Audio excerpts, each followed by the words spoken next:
en Romanos capítulo 12. Ahora sí, si quieres ponerme el tiempo, gracias por eso, nos vamos entendiendo muy bien. Ya no me ponen el tiempo desde que me paro acá. Gracias. Romanos capítulo 12. Nuestro sermón en esta mañana va a estar basado en 2 versículos nada más, que es el versículo 1 y versículo 2 del capítulo 12. Pero es importante siempre leer el contexto, ¿sí? En la hermenéutica, para entender el punto principal del autor original, el contexto es el rey. El contexto es el rey. Es decir, el contexto te va indicando a lo que va apuntando el Espíritu Santo en el escritor bíblico, que en este caso es Pablo, el apóstol Pablo. Vamos a leer desde el versículo 25 del capítulo 11 hasta el capítulo 12, todo el capítulo que es hasta el versículo 21, que la verdad continúa hasta el 13-14, pero por cuestión de tiempo no lo vamos a leer. Pero sí acompáñeme por favor con tu vista. Romanos capítulo 11, versículo 25, observemos, prestemos atención y estudiaremos luego versículos 1 y 2 del capítulo 12. Dice así, 11:25 de Romanos: porque no quiero, hermanos, que ignoréis este misterio, para que no seáis arrogantes en cuanto a vosotros mismos. Y acá va a dar el argumento, va a explicar que ha acontecido a Israel endurecimiento en parte, hasta que haya entrado la plenitud de los gentiles. Y luego todo Israel será salvo, como está escrito: vendrá de Sión el libertador, que apartará de Jacob la impiedad, y este será mi pacto con ellos, cuando yo quite sus pecados. Así que, en cuanto al evangelio, son enemigos por causa de vosotros, pero en cuanto a la elección, son amados por causa de los padres. Porque irrevocables son los dones y el llamamiento de Dios. Pues como vosotros también en otro tiempo erais desobedientes a Dios, pero ahora habéis alcanzado misericordia por la desobediencia de ellos, así también estos ahora han sido desobedientes, para que por la misericordia concedida a vosotros, ellos también alcancen misericordia. Y esto también lo dice Pablo en el capítulo 3, acaba de decirlo con otras palabras, pero es la misma idea. En el capítulo 3 habla de que todos estamos bajo pecado. Acá dice, porque Dios sujetó a todos en desobediencia. Es decir, la desobediencia del ser humano nos hace estar debajo de este Dios, donde Dios nos ve así, con esa característica de alguna manera. Pero noten lo que dice, porque Dios sujetó a todos en desobediencia, en nuestra naturaleza caída, pecaminosa, dice y esto es interesante en nuestro contexto, tener misericordia de todos. Eso es algo que tenemos que subrayar, y por eso Pablo aquí va a estalla de una manera espectacular, una doxología cerrando el capítulo 11 capítulos viniendo hablando de esto, de la misericordia, del perdón, de la salvación, de la elección de Dios, la fe, la gracia, etc. Y dice, oh profundidad, hablando de Dios, de las riquezas, de la sabiduría y de la ciencia de Dios. Cuán insondables son sus juicios e inescrutables sus caminos. Porque ¿quién entendió la mente del Señor? ¿O quién fue su consejero? ¿O quién le dio a él primero para que le fuese recompensado? Versículo 36, porque de él y por él y para él son todas las cosas. A él sea la gloria por los siglos. Amén. Capítulo 12, versículo 1. Así que, tomando en cuenta todo esto, hermanos, os ruego por las misericordias de Dios, que presentéis vuestros cuerpos en sacrificio vivo, santo, agradable a Dios, que es vuestro culto racional. No os conforméis a este siglo, sino transformaos por medio de la renovación de vuestro entendimiento, para que comprobéis cuál sea la buena voluntad de Dios, agradable y perfecta. Versículo 3. Digo pues, por la gracia que me es dada, a cada cual que está entre vosotros, que no tenga más alto concepto de sí que el que debe tener, sino que piense de sí con cordura, con madurez, conforme a la medida de fe que Dios repartió a cada uno. Porque de la manera que en un cuerpo tenemos muchos miembros, pero no todos los miembros tienen la misma función, así nosotros, siendo muchos, somos un cuerpo en Cristo y todos miembros los unos de los otros. De manera que, teniendo diferentes dones, según la gracia que nos es dada, si el de profecía, úsese conforme a la medida de la fe, o si de servicio en servir, o el que enseña en la enseñanza, el que exhorta en la exhortación, el que reparte con liberalidad, el que preside con solicitud, el que hace misericordia con alegría. El amor sea sin fingimiento. Aborreced lo malo, seguid lo bueno. Amaos los unos a los otros con amor fraternal. En cuanto a honra, prefiriéndoos los unos a los otros. En lo que requiere diligencia, no perezosos, fervientes en espíritu, sirviendo al Señor. Gozosos en la esperanza, sufridos en la tribulación, constantes en la oración, compartiendo para las necesidades de los santos, practicando la hospitalidad. Bendecid a los que os persiguen, bendecid y no maldigáis. Gozaos con los que se gozan, llorad con los que lloran, unánimes entre vosotros, no altivos, sino asociándoos con los humildes. No seáis sabios en vuestra propia opinión. No paguéis a nadie mal por mal. Procurad lo bueno delante de todos los hombres. Si es posible, en cuanto dependa de vosotros, estad en paz con todos los hombres. No os venguéis vosotros mismos, amados míos, sino dejad lugar a la ira de Dios, porque escrito está: mía es la venganza, yo pagaré, dice el Señor. Así que si tu enemigo tuviera hambre, dale de comer. Si tuviere sed, dale de beber. Porque haciendo esto, ascuas de fuego amontonarás sobre su cabeza. Versículo 21. No seas vencido de lo malo, sino vence con el bien el mal. Volvamos a los versículos 1 y 2, por favor, del capítulo 12. Prestemos atención. Así que, hermanos, os ruego por las misericordias de Dios que presentéis vuestros cuerpos en sacrificio vivo, santo, agradable a Dios, que es vuestro culto racional. No os conforméis a este siglo, sino transformaos por medio de la renovación de vuestro entendimiento, para que comprobéis cuál sea la buena voluntad de Dios, agradable y perfecta.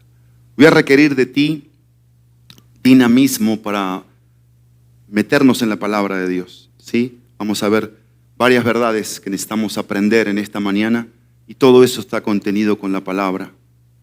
Así que te pido que estés con tu Biblia abierta. Si tienes un lápiz o estás anotando, que estés allí atento, porque vamos a ir a varios textos.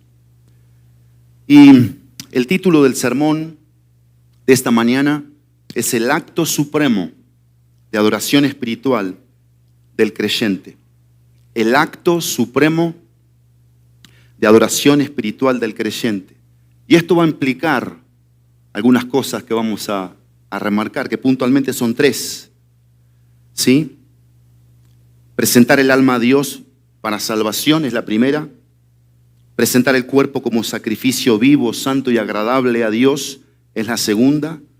Y tercera, presentar mi voluntad para hacer la voluntad de Dios. Número 1, presentar el alma a Dios para salvación.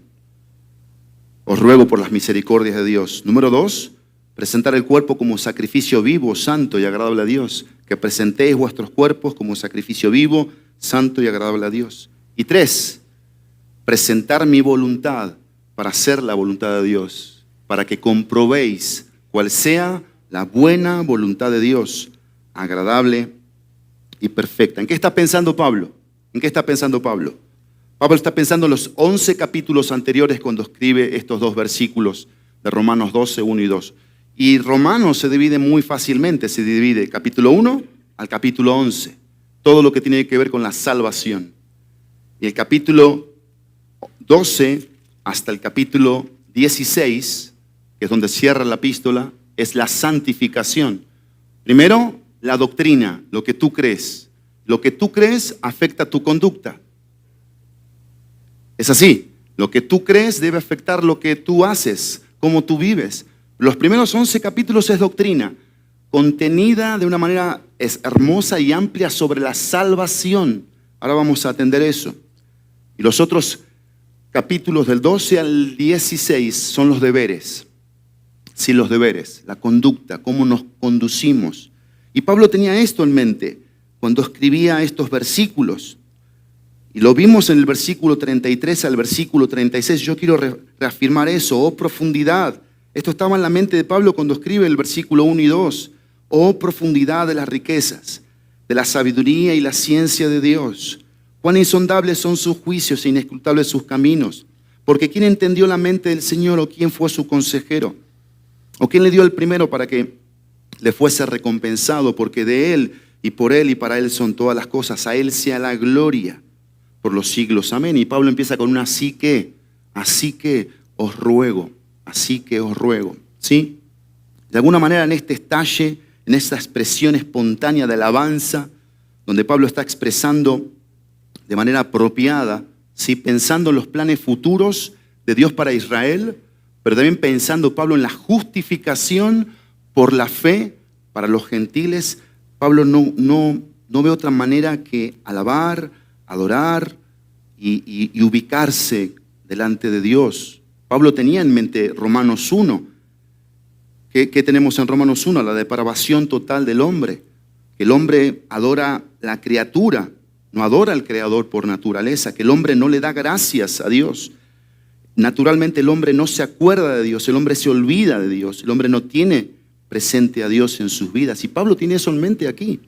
Pablo sabe que el hombre es pecador y su pecado es lo que lo condena, lo que lo separa de la gloria de Dios. Pero muchos de estos receptores de la carta de la iglesia de Roma habían venido al arrepentimiento, habían venido a confiar en Cristo para el perdón de sus pecados, ¿sí? Por eso Pablo adora a Dios de manera única, porque había entendido que Dios es la fuente, el sustentador y el fin lógico. Retén esa palabra, lógico, el fin lógico, ¿sí? De el acto supremo de adoración.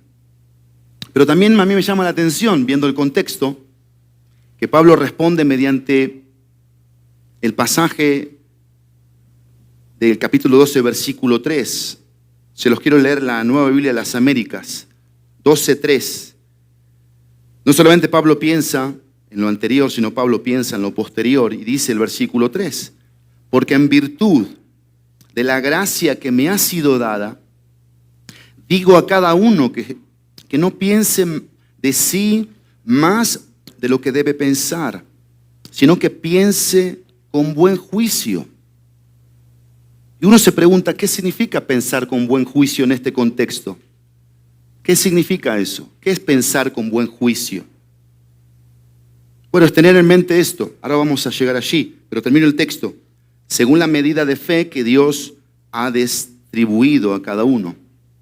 Así que Pablo acá me llama la atención, porque Pablo acá presenta un equilibrio mental precioso para mí, precioso, para entender lo que significa este acto de adoración espiritual. Recuerden, es un acto supremo de adoración espiritual que tiene tres implicancias claras.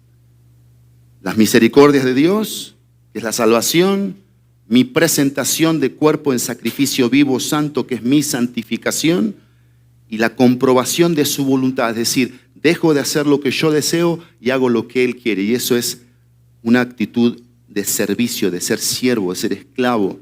Así que yo se lo resumo en dos cosas, este equilibrio, ¿sí? Y es esto, es entender, número uno, ¿quién es Dios? Y entender, número dos, ¿quién soy yo? Ese es el equilibrio.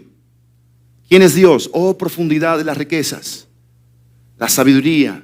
¿Quién entendió la mente del Señor, sus caminos? ¿Quién le dio a Él para que Dios le tenga que dar a fuerzas algo? Porque de Él, por Él y para Él son todas las cosas. La misericordia de Dios es inmerecida, la gracia de Dios es inmerecida, la fe es un don de Dios, la salvación es un don de Dios. Y conocer a Dios, entenderlo, debe afectar mi propia vida. Yo tengo que aprender a ver a Dios para aprender a verme a mí mismo. Esa es la idea. Y ese es el equilibrio. Aprender a ver a Dios, a conocer a Dios de manera profunda. Eso es a lo que nos invita Romanos 12, 1 y 2. Y conocernos a nosotros mismos. Por eso Pablo va a enmarcar nuestro sermón aquí en dos frases que yo creo que son claves. Dos frases, dos oraciones. La primera es: presentad vuestros cuerpos como sacrificio vivo, santo y agradable. Y la segunda, que me hizo pensar mucho, en la 60 dice que es vuestro culto racional. Que es vuestro culto racional, mental. Es algo lógico. Lo ilógico, lo irracional es que estas personas no vivieran como deberían vivir en función de lo que han recibido. Eso es ilógico, eso es irracional. Digamos así, sería impensable.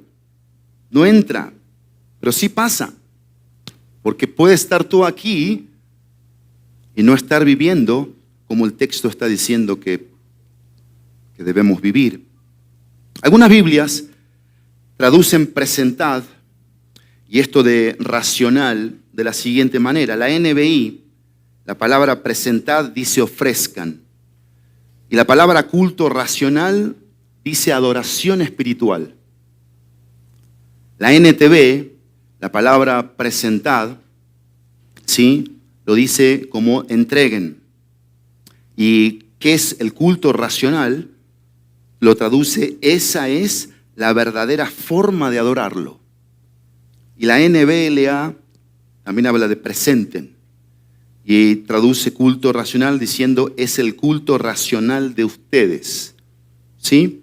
Así que en esta introducción tenemos que pensar: un culto racional para el creyente, en este caso de Roma, apuntaba a una entrega total y continua en adoración a Dios.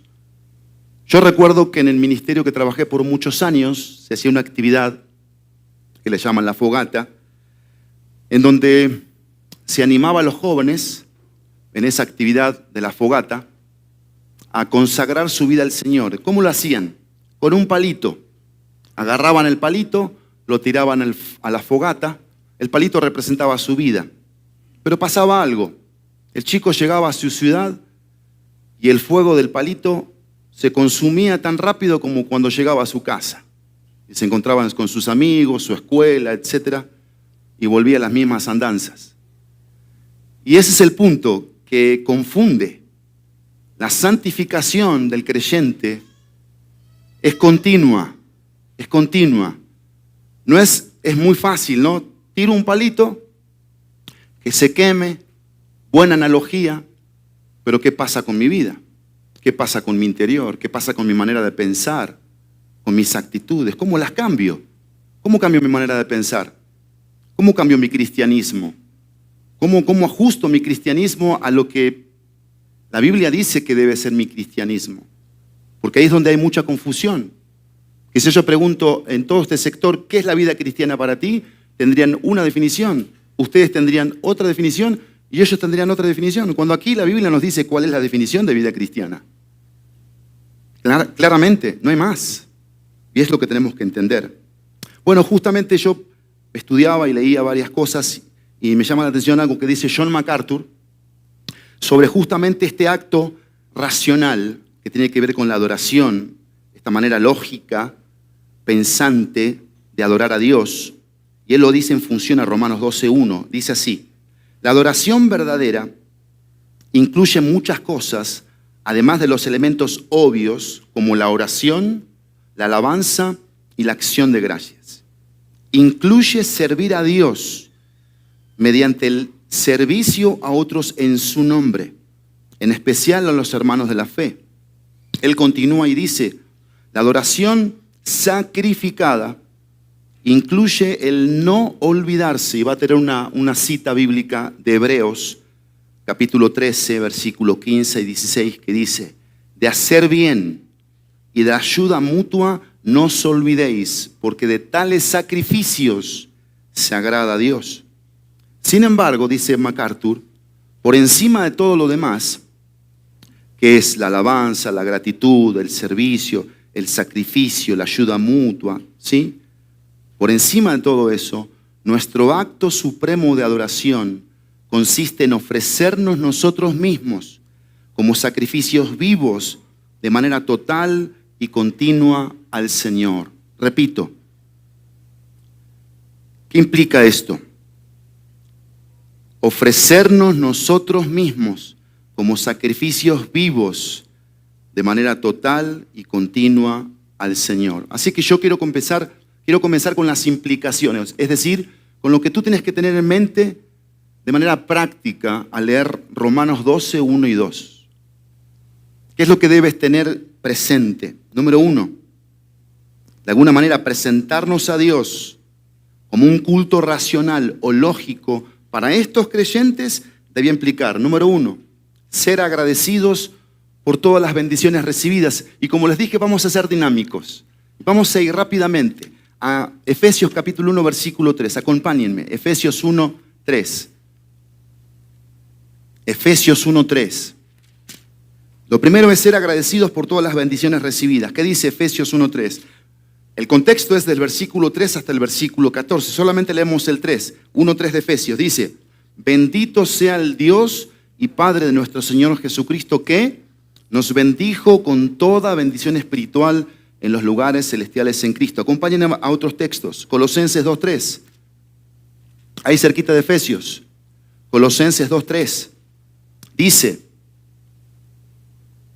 en quien están escondidos todos los tesoros de la sabiduría y del conocimiento. Hablando de Cristo. ¿Sí? Y el versículo 10 dice, y vosotros estáis completos en Él, en Cristo, que es la cabeza de todo principado y potestad. Completos en Él, completos en Él. Y segunda de Pedro capítulo 1, versículo 3. Dice así, segunda de Pedro 1, 3.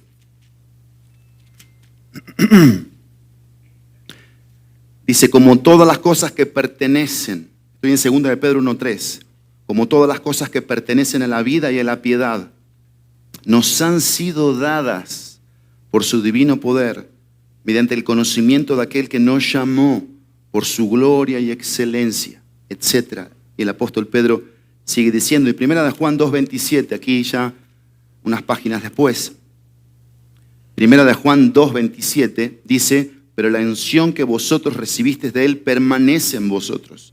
Noten esto, y no tenéis necesidad de que nadie os enseñe, así como la unción misma os enseña todas las cosas, y es verdadera y no es mentira, según ella os ha enseñado, permaneced en Él. Eso es lo primero, es la primera implicación, ser agradecidos por todas las bendiciones, porque esto me hace pensar en lo siguiente, porque no podemos obtener más de Dios de lo que ya poseemos. Segundo, dedicarse o rendirse a sí mismos sin reservas al Señor que nos ha rendido, ofrecerse ellos mismos como sacrificios vivos de manera total y continua al Señor. Eso lo vamos a ver un poquito más adelante. 3, cumplir el primer y más grande mandamiento que el Señor les había dado. Esto es parte de la implicación. No solo ser agradecidos, no solo presentarse como un sacrificio vivo, sino cumplir el primer y más grande mandamiento que el Señor les había dado. ¿Cuál es? Mateo 23:37. Amarás al Señor tu Dios con todo tu corazón y con toda tu alma y con toda tu mente. Esto es la implicación de alguien que entiende el acto supremo de adoración espiritual, porque recibió todo lo que necesita en la vida y para la piedad. 4, es ser agradecidos, dedicarse o rendirse, ofrecerse al Señor, amar al Señor con todo nuestro ser. Pero en cuarto lugar, la implicancia aquí es renovar la mente con la palabra de Dios para pensar de manera bíblica. Renovar nuestra mente, renovarla para pensar de manera bíblica. Es la cuarta. Y la quinta y última, dedicar los deseos personales, es decir, la voluntad personal, a la voluntad o a los deseos de Dios. Y quiero que entiendas algo que es muy importante aquí, para entender Romanos 12, 1 y 2. Cuando Pablo les escribe a estos creyentes de Roma, Pablo usa aquí una imagen muy interesante, la imagen del sacerdote. presentando el sacrificio a Dios. Pero también tenía en mente Pablo a Dios aceptando el sacrificio. Y eso es justamente clave aquí. ¿Por qué? Porque tenemos por todos lados la palabra sacrificio, sacrificio, sacrificio. Yo la puse como está aquí, entrega, presentar, ofrecer. Pero esa es la palabra, sacrificio. ¿Quién hizo el acto más grande, más sublime de sacrificio? Tu Salvador y mi Salvador.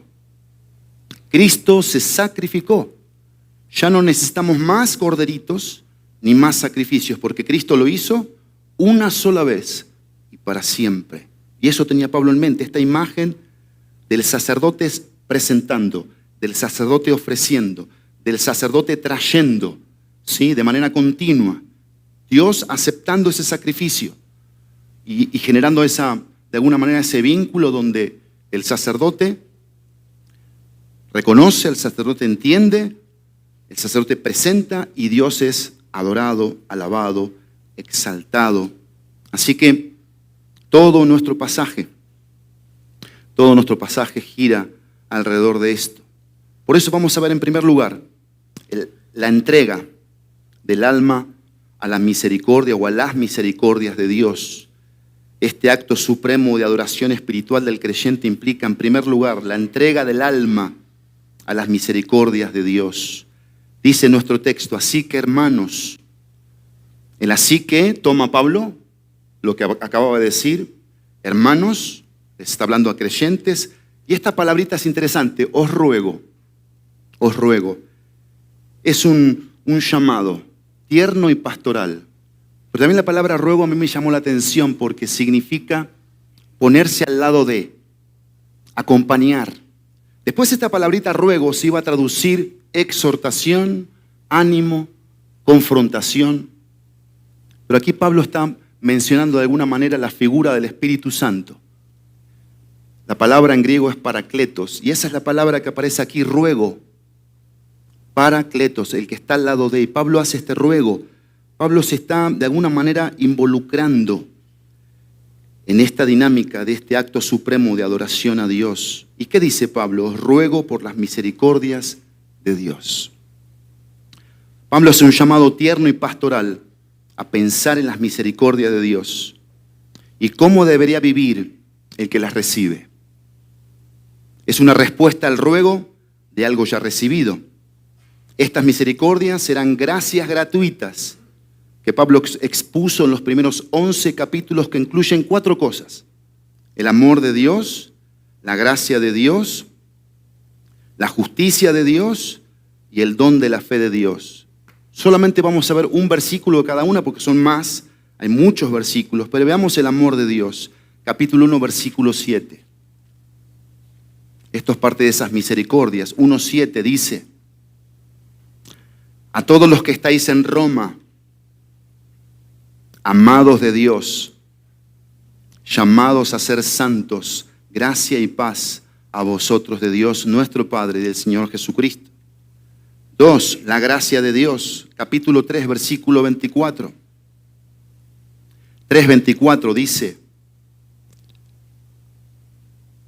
siendo justificados gratuitamente por su gracia, mediante la redención que es en Cristo Jesús, amados de Dios, justificados gratuitamente por su gracia. 3, la justicia de Dios, capítulo 1, versículo 17. Noten por favor allí, 1:17. Dice, porque en el Evangelio la justicia de Dios se revela por fe y para fe, como está escrito, mas el justo por la fe vivirá.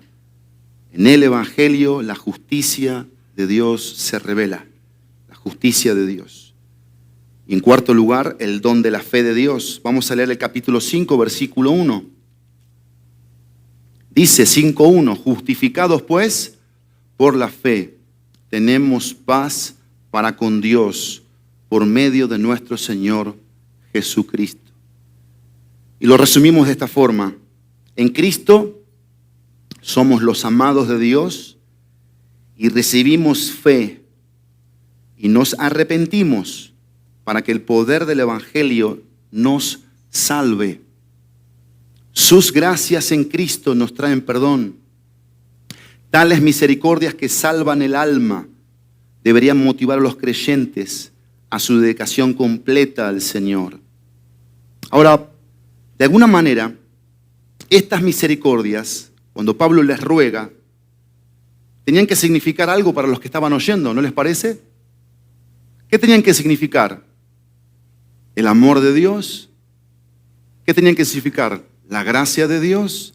¿Qué tenían que significar? ¿La justicia de Dios? Y la fe que Dios provee. Eso tenía que significar.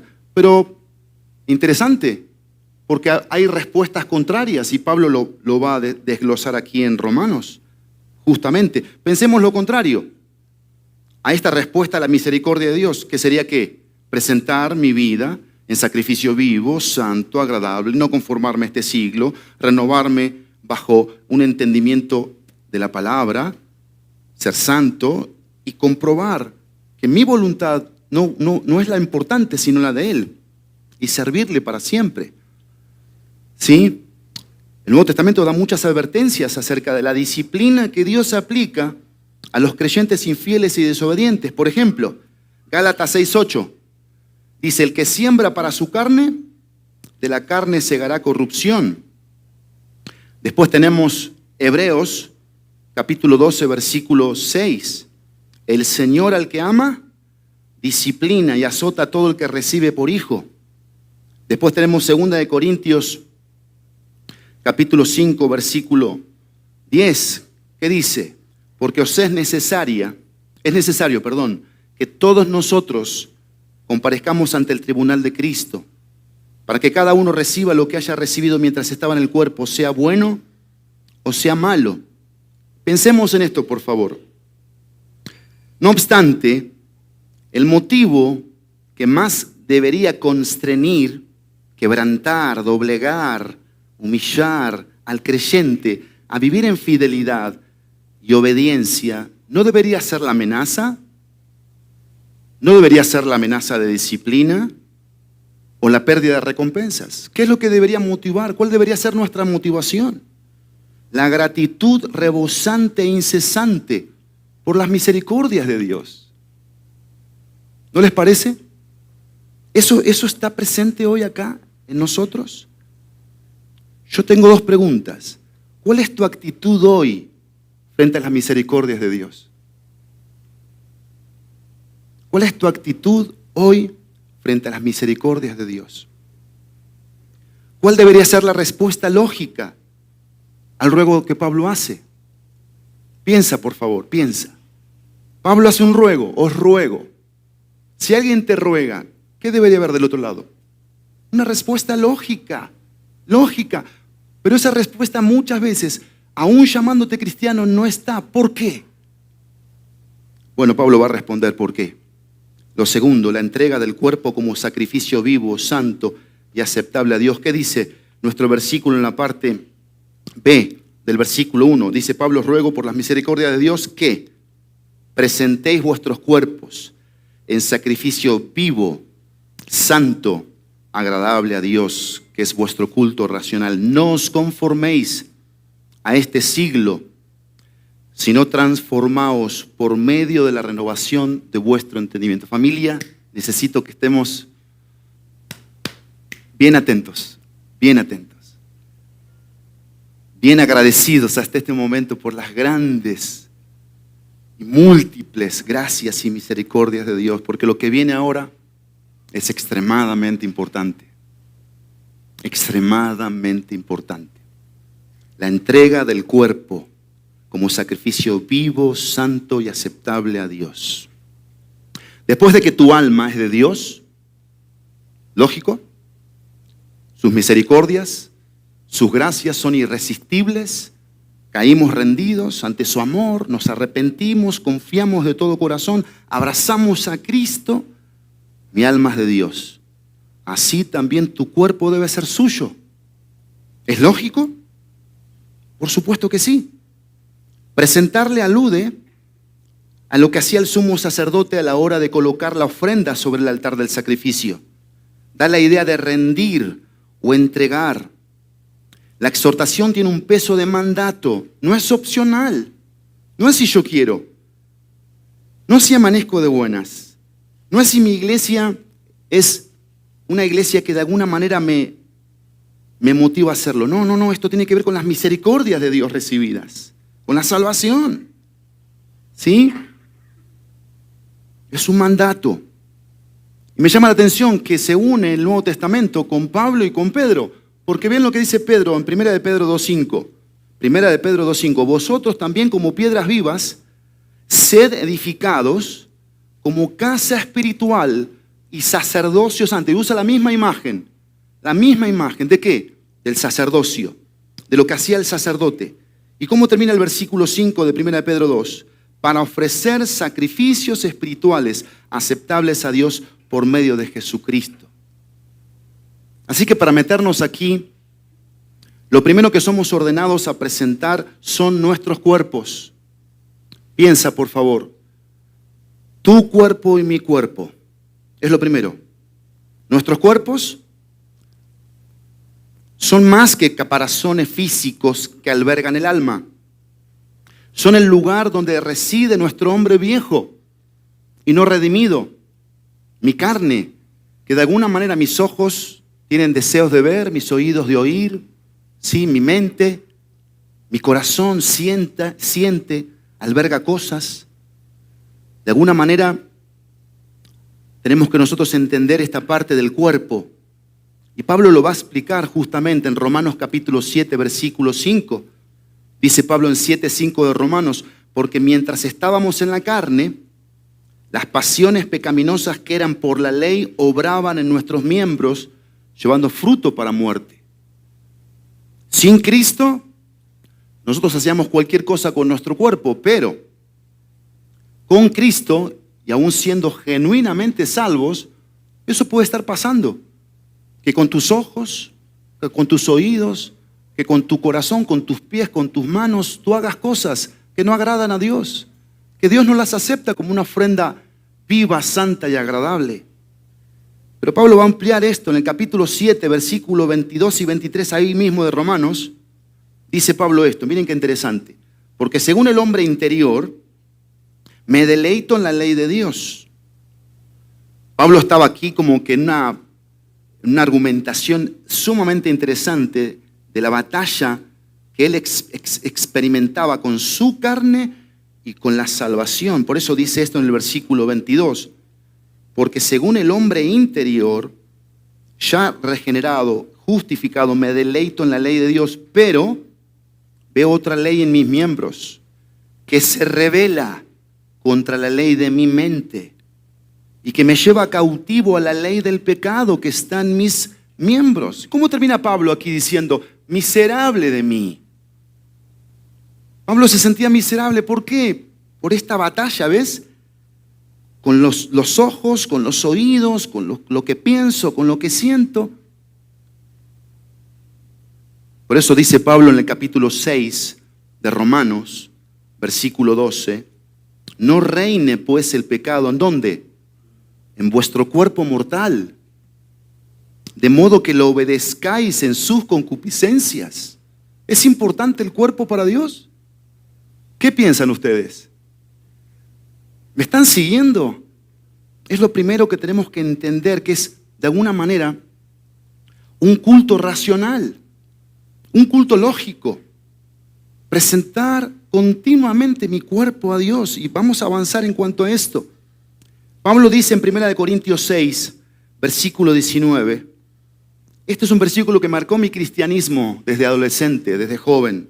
Dice así, 1 Corintios 6, 19, digo pues, andad en el Espíritu, perdón, eso es Gálatas 6, 19 dice así, o ignoráis, pregunta Pablo, que vuestro cuerpo es templo del Espíritu Santo, el cual, noten, está en vosotros. ¿Quién está en nosotros?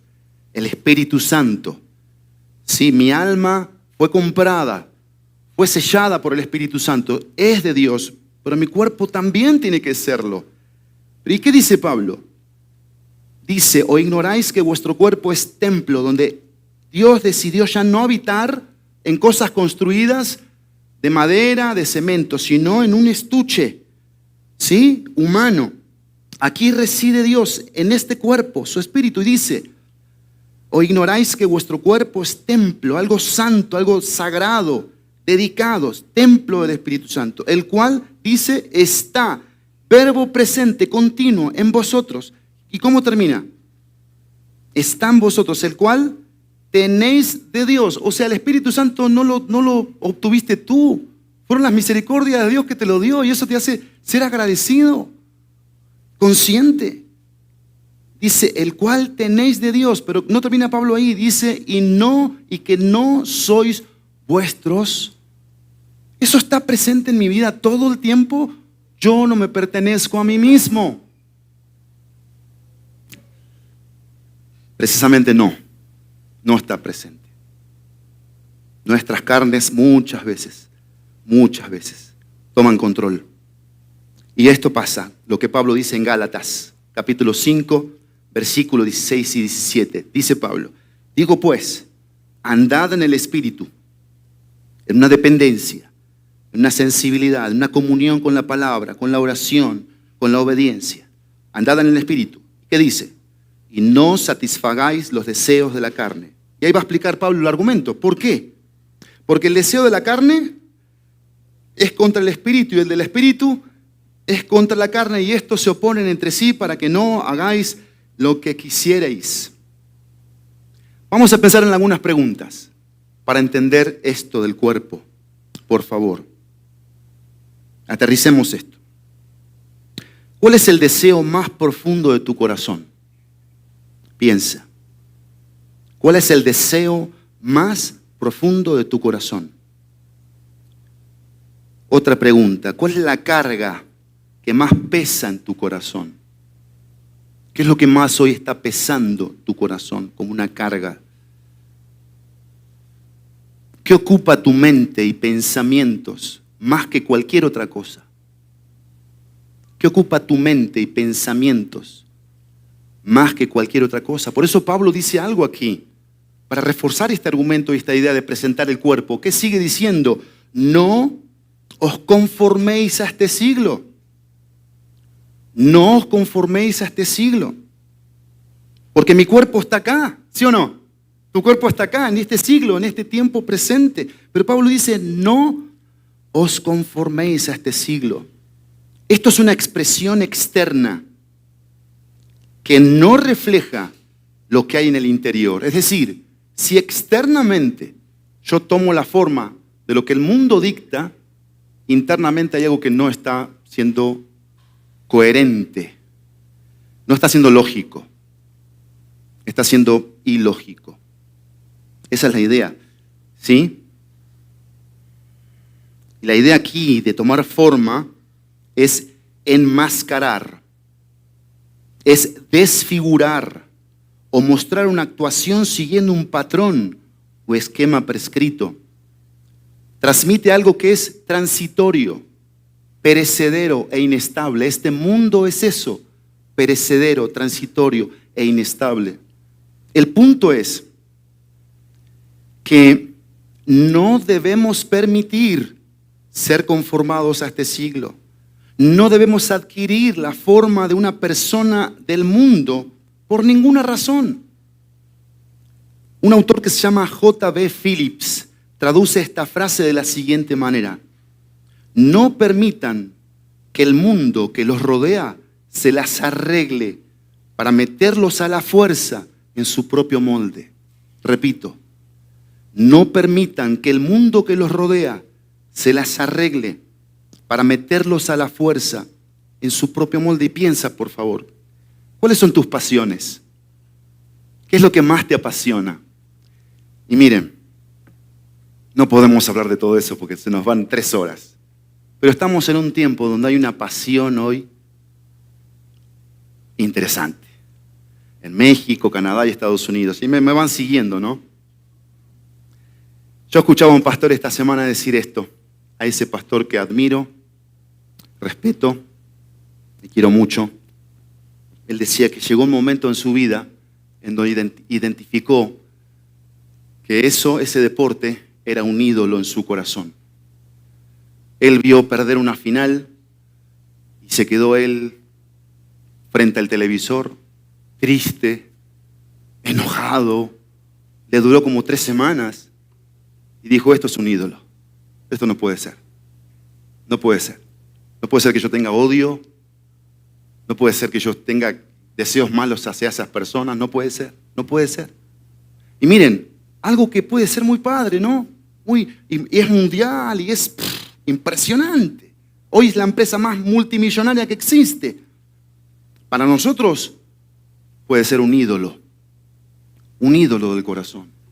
Piensa, puse ese ejemplo, pero ¿qué de la moda? ¿Qué del dinero? ¿Qué del internet y las redes sociales? ¿Qué del cuerpo? Yo puedo tener un ídolo del cuerpo, donde la vanidad me dé a mí seguridad. Sí, la imagen. ¿Qué los hijos? ¿Qué de alguna manera la promiscuidad que está de alguna manera presente en nuestro contexto? ¿Me van siguiendo? Sí. Por eso es tan importante que no solamente presentemos el cuerpo. Aparte de tu alma y tu cuerpo, tu mente debe ser dada a Dios. El tercer elemento de autosacrificio sacerdotal es ofrendar a Dios nuestras mentes y entendimiento. Por favor, captemos esto que es clave aquí. Porque Pablo dice, no os conforméis a este siglo. ¿Y cómo sigue? Sino, transformaos por medio de la renovación de vuestro entendimiento. El entendimiento es donde elegimos si vamos a expresar nuestra nueva naturaleza con una vida santa o a permitir que nuestra humanidad carnal actúe en contra de la santidad de Dios.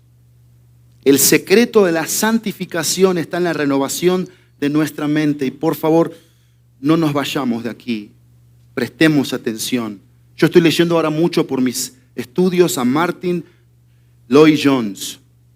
Y él veía Romanos 12, 1 y 2 como uno de los pasajes más importantes para entender la santificación progresiva. Para él, Pablo no está hablando simplemente de corregir conductas aisladas, sino de una transformación integral de la persona, cuerpo, alma y espíritu. La santificación es mucho más, presten atención, que luchar con algunos pecados específicos. Este hombre criticaba la idea de que la santificación no consiste únicamente en atacar un pecado tras otro. Decía que una persona puede vencer una tentación y luego caer en otra porque el problema es más profundo. La santificación, dice Martin Lloyd-Jones, afecta toda nuestra manera de pensar, ver y evaluar la vida. Él continúa diciendo que todo el secreto de la santificación se encuentra en esta frase: transformaos por medio de la renovación de vuestro entendimiento. Transformaos por medio de la renovación de vuestro entendimiento. Es poderoso esto aquí y debemos prestarle atención. La santidad no comienza con lo que hacemos, sino en cómo pensamos. Y si pensamos bíblicamente, presentaremos nuestros miembros en sacrificio a Dios. ¿Y qué va a hacer Dios? Los va a transformar. Eso es un acto de Dios. Dios es el que transforma. Y la idea es la siguiente, mira, muy cortita para que lo anotes. Anótalo. Una mente renovada produce una vida transformada. Una mente renovada produce una vida transformada. La verdadera transformación comienza en la mente renovada por Dios y luego se manifiesta en la conducta. Es un proceso continuo. Esta palabrita transformaos implica una obra continua hecha por Dios. Pero, hay un pero, y yo lo creo. Algunos no lo creen, que la santificación es compartida. La salvación no. La salvación es 100% de Dios, pero la santificación es compartida. Donde Dios me presenta medios de gracia, herramientas, pero yo tengo que ser responsable. La responsabilidad tuya y mía está aquí de por medio. ¿Y cómo se ve esa responsabilidad? Al creyente renovar su mente a través de la Escritura. Si notas aquí la participación, mira, te lo voy a decir así. Tú y yo debemos entrenar constantemente nuestra mente para pensar de acuerdo con la verdad de Dios, viendo la vida, tu vida, mi vida, desde la perspectiva del Evangelio y no desde la perspectiva del mundo y sus deseos o mis deseos. Eso choca continuamente. Como veíamos, estos se oponen entre sí.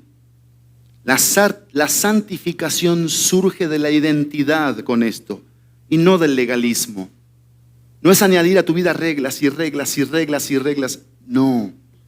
Es una rendición continua, total. Es una presentación a Dios en humillación, en doblegarte voluntariamente, en soltar, en entender que en Él está el poder vivo y eficaz, poderoso. ¿Sí? El legalismo comienza con reglas.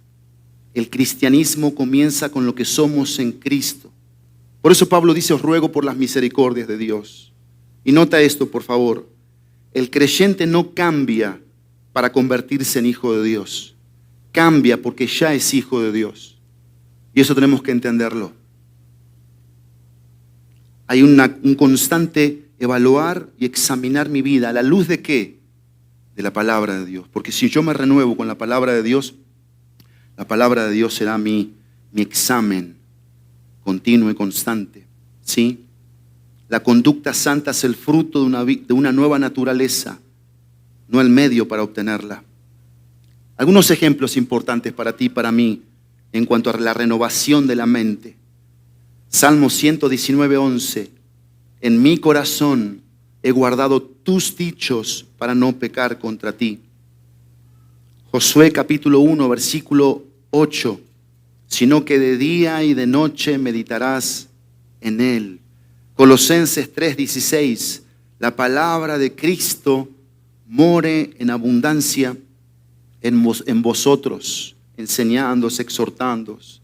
Salmo 1, 2 y 3. Sino que en la ley de Jehová está su delicia y en su ley medita de día y de noche. Juan 17:17. Santifícalos en tu verdad, tu palabra es verdad. Esto es maravilloso, precioso. De alguna manera concluimos aquí este punto, que el entendimiento transformado y renovado es aquella mente que está saturada por completo con la palabra de Dios, que es controlada por ella. ¿Eso está pasando en tu vida? ¿Está saturado tu mente con la palabra de Dios? ¿Qué es en lo que más piensas? ¿Qué es en lo que más ocupas tus pensamientos? ¿Qué es lo que más está cargando tu corazón? Es aquella mente, miren, de manera práctica, es aquella mente que pasa el menor tiempo posible con las cosas innecesarias de la tierra, y la mayor cantidad de tiempo posible en las cosas necesarias de Dios. Y yo te pregunto, ¿qué necesitas de Dios? Todo. Todo. Nada es de desechar. ¿Es así? ¿Cuánto tiempo pasas en cosas innecesarias de la tierra? Yo quiero terminar este punto número 2 con las palabras de Pablo. Colosenses 3:2. Él lo resume así: poned la mira o tu mente, lo que piensas, en las cosas de arriba, no en las de la tierra. Y evidentemente una cosa va de la mano, ¿no? Os ruego por las misericordias de Dios. Dijimos que es presentar nuestra alma, o entregar nuestra alma a Dios para la salvación. Nos rendimos, nos humillamos, nos arrepentimos, confiamos, la gracia opera, la misericordia opera, la fe opera para mi conversión del alma. Mi alma le pertenece a Dios. Pero en segundo, mi cuerpo le tiene que pertenecer, tiene que ser un sacrificio vivo. Vivo, ¿por qué? Porque ya no necesito de alguna manera matar nada más que mi carne, más que aquello que va en contra de la voluntad de Dios. Santo porque es especial, es diferente, se va haciendo cada vez más conforme a lo que Él quiere y lo que Él es. Y es aceptable porque Dios recibe esto como algo grato, es un perfume. Y en tercer lugar, terminemos aquí. ¿Cómo es que nuestro cuerpo, nuestra mente, nuestra alma, nuestra manera de pensar, nuestros sentimientos, nuestras emociones, nuestro cuerpo, van siendo ese acto supremo de adoración, ¿sí?, espiritual a Dios? Lo tercero es la entrega de mi voluntad a la voluntad de Dios, a la que Él ha planeado para mí y para ti, como su hijo, su hija. ¿Cómo termina Pablo? Para que comprobéis cuál sea la buena voluntad de Dios, agradable y perfecta. Un cuarto elemento implícito en la presentación de nosotros mismos a Dios en sacrificio vivo, santo y agradable, es que ofrezcamos a Él nuestras voluntades y que permitamos a su Espíritu, mediante su palabra, que conforme nuestras voluntades a las de Dios. No es mi voluntad, sino la suya. Y esto lo tenía claro Pablo, lo tuvo claro Pedro, lo tuvo claro el apóstol Juan, el apóstol Santiago. Pero si yo pienso en los antiguos, lo tuvo claro Abraham. Dios le habló a Abraham y Abraham tuvo que dejar sus deseos a un lado, su voluntad a un lado, para seguir la voluntad de Dios. Moisés, que se le aparece Dios, Moisés tuvo que dejar a un lado los deleites temporales del pecado, del palacio, dejarlos a un lado por los sufrimientos, por los padecimientos, por ser un líder que batalló con un pueblo rebelde. Moisés, Abraham, David, tuvo que entender que tenía que dejar a un lado sus deseos, sus pasiones por las de Dios, por lo que Dios quiere y planea y desea. Esa es la idea aquí. Tenemos que dejar a un lado nuestros deseos, nuestras pasiones, aquellas cosas que nos mueven, aquellas cosas que nos hacen dar nuestra energía, nuestro tiempo, nuestros pensamientos ahí están, nuestras energías ahí están. Y son los ídolos del corazón con los que batallamos, los ídolos, que hay que someterlos para que la voluntad de Dios se haga, cueste lo que cueste, cueste lo que cueste. Pero el texto dice para que comprobéis, esa palabrita es preciosa, comprobéis. Es una frase que habla de propósito y resultado. Presten atención. Cuando la mente de un creyente es transformada, su capacidad de pensar, su razonamiento, su lógica moral y su entendimiento espiritual están en capacidad de evaluar todas las cosas como es debido y de aceptar únicamente lo que se conforma a la voluntad de Dios. ¡Wow! Esto me impactó a mí. Porque esto me hizo pensar en mi cristianismo. ¿Cómo es mi cristianismo? ¿Cómo es tu cristianismo? ¿Evalúo todas las cosas que hago, que pienso, que siento en función a lo que Dios realmente quiere? ¿O soy impulsivo, emocional y me dejo llevar por la situación del momento, por las pasiones, por las modas, por lo que el mundo dicta, por lo que mis amigos, mi familia, mi trabajo, etcétera? Podemos comprobar en nuestra vida cuál es la voluntad de Dios solo cuando hacemos las cosas que son buenas, agradables y perfectas para Él. Esto a mí me voló la cabeza. Podemos comprobar en nuestra vida cuál es la voluntad de Dios. Y piensen, por favor, solo cuando hacemos las cosas que son buenas, agradables y perfectas para Él. Piensa, ¿qué te decía hace un rato? Tengo que dejar a un lado mis deseos, mis pasiones. Matarlas, morir a ellas, negarlas continuamente. ¿Por qué? Porque lo bueno viene de Dios, no de Pablo. Lo agradable viene de Dios, no de Pablo. Lo perfecto viene de Dios, no de Pablo. Pon tu nombre, por favor. Pon tu nombre allí. Ni lo bueno, ni lo agradable, ni lo perfecto viene de ti, de una religión, de 1.000 millones de reglas. No, de una relación, de devoción, de gratitud ante sus misericordias, de estar de alguna manera impactado con el perdón de Dios, con su evangelio, con su gracia. Siempre van a ser mejor las cosas de Dios. Siempre, siempre.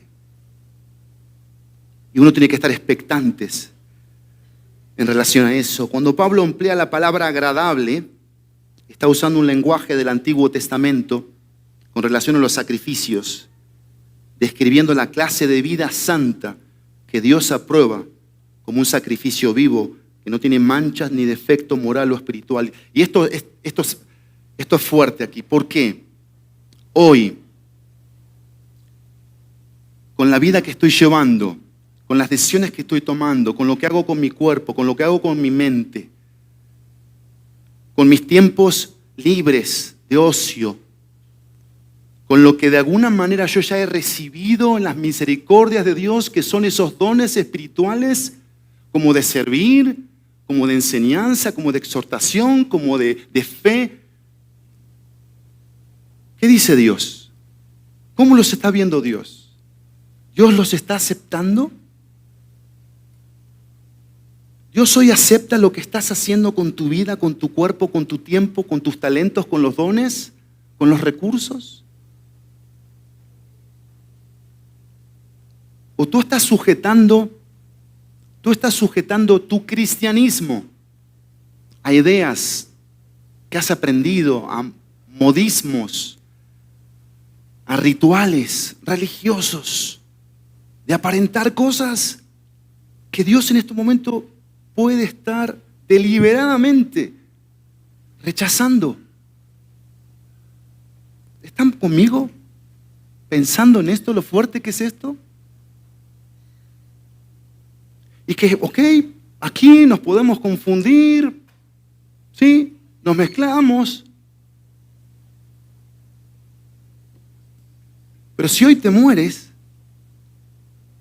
con todo el respeto, te pierdes por la eternidad. Porque si tu ofrenda como cristiano no estás siendo noble, humilde, sensible, no estás entendiendo que hay una manera en la que Dios describió cómo debe ser el cristianismo y tú estás inventando otra, ¿no naciste de nuevo? ¿No naciste de nuevo?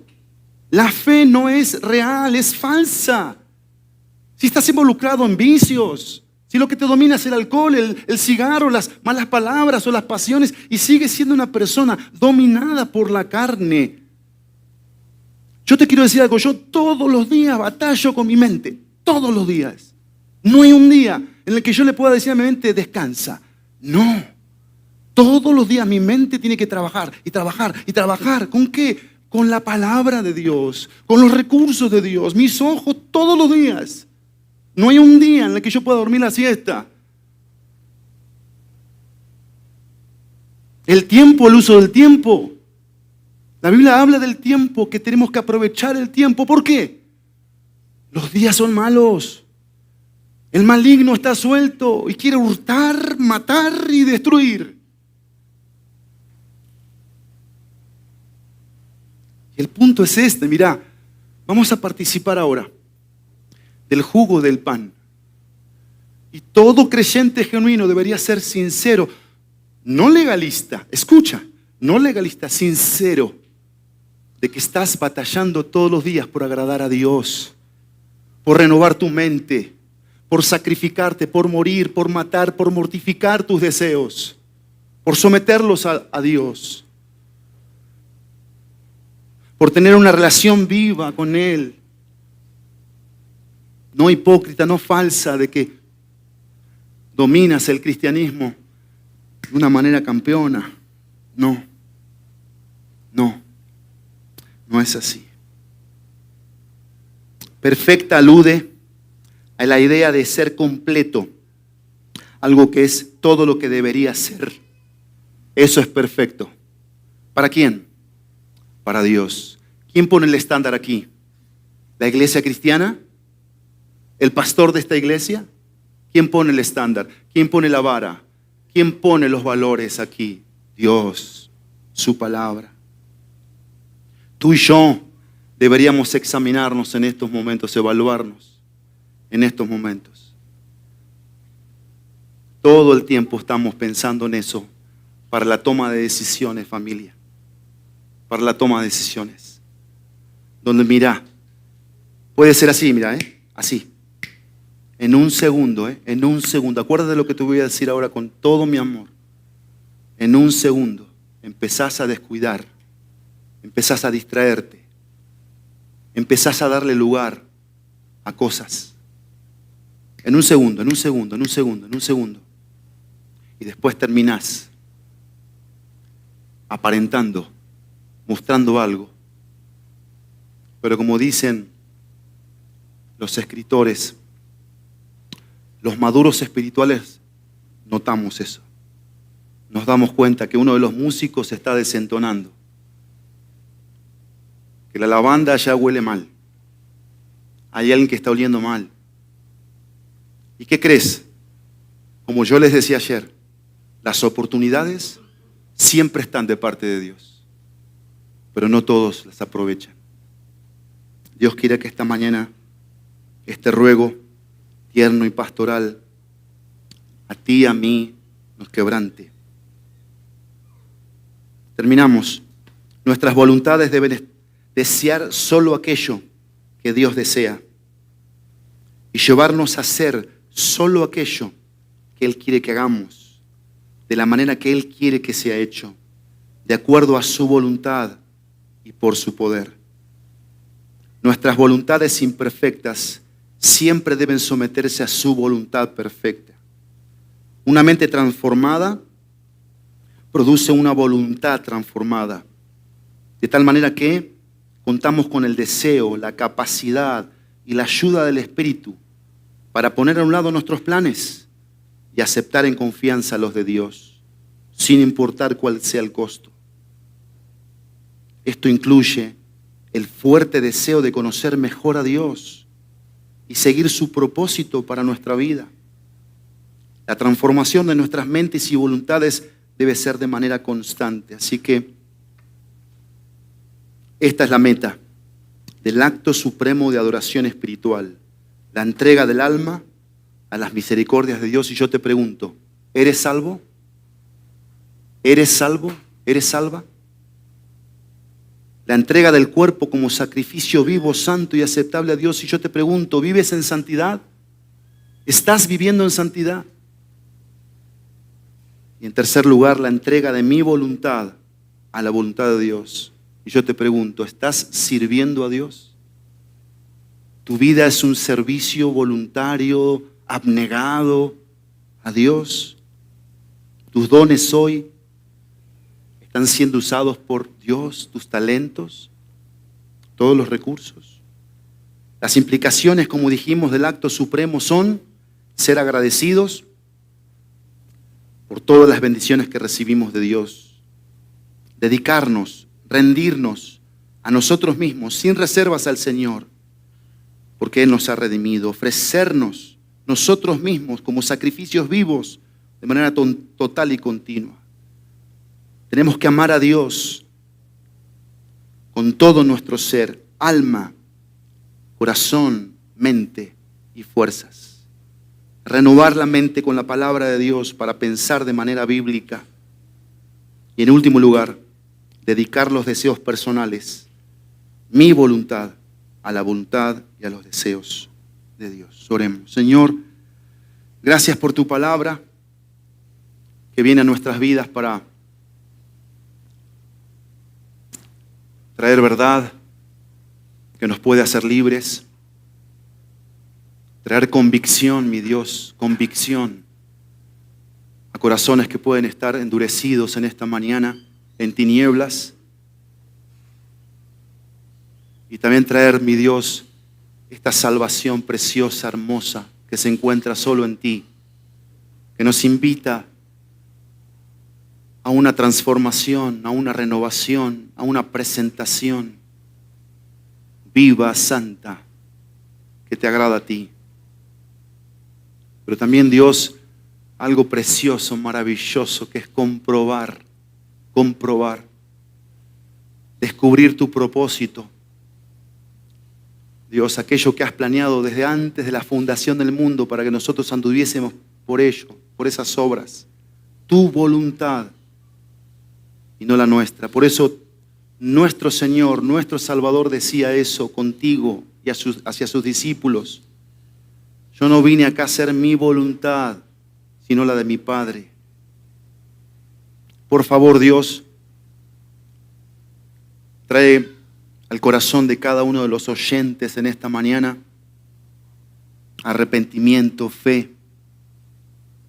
Trae la determinación, mi Dios, de decisiones firmes en ti. Y que podamos participar en estos momentos de adoración a través de los símbolos, en espíritu y en verdad, para que tú seas glorificado, exaltado. En el nombre precioso y poderoso de Jesús. Amén. Escuchemos una alabanza que vienen ahora los hermanos.